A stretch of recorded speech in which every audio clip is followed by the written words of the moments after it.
எந்த உணவு மிக மோசமான ஜங்க் ஃபுட்ல? ஃப்ரைட் ரைஸ், அப்புறம் கலர் போட்டு பொரிக்கிறாங்க இல்ல சிக்கன், இதெல்லாம் அது இது ரொம்ப கெடுதல் நான் சொல்றேன். ஒரு ஃபாஸ்ட் ஃபுட்டை நான் ஃபாஸ்ட் ஃபுட் சென்டர் வச்சிருந்தேன்.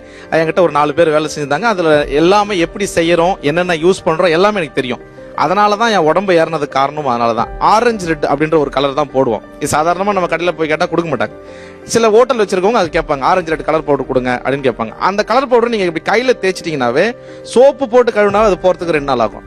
உங்கள் கையில் சோப்பு போட்டு கழுவினாவே போகிறதுக்கு 2 நாள் ஆகும். ஸோ அதை தான் வந்து அந்த ஃபுட்டில் சேர்க்குறோம், அதை நம்ம சாப்பிட்றோம். இது அதுக்கப்புறம் அதில் போடுற அந்த சோயா சாஸ் ஒரு கேன் வாங்குறாங்கன்னா பாதி எடுத்துட்டு மிச்சத்துக்கு என்ன பண்ணுவாங்கன்னா, ஏற்கனவே மிச்சம் வச்சு அந்த ஆயில் அதில் ஊற்றிக்குவோம். அந்த ஆயில் அதில் ஊற்றிட்டோம்னா சேம் அதே கருப்பு கலரில் அந்த சோயா சாஸ் மாதிரி இருக்கும். பாதி சோயா சாஸ் பாதி ஆயில். பாலில் எப்படி தண்ணி கலக்குறோமோ அந்த மாதிரி பாதி சேர்த்துட்டு அது போட்டோம்னா அது ஒரு டேஸ்ட்டு.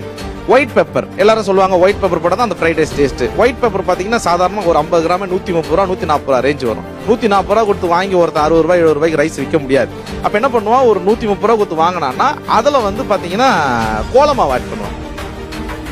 கோலமாவு ஆட் பண்ண ஒயிட் பெப்பர் இருக்கு. நான் நடத்தியிருக்கேன் ஹோட்டல். நீங்க இதுல என்ன கேட்டீங்கன்னா நான் பதில் சொல்றேன். நீங்க கூப்பிட்டா இன்னைக்கு கூட வாங்க, எந்த ஹோட்டல்னாலும் நான் கூப்பிட்டு போய் காமிக்கிறேன்.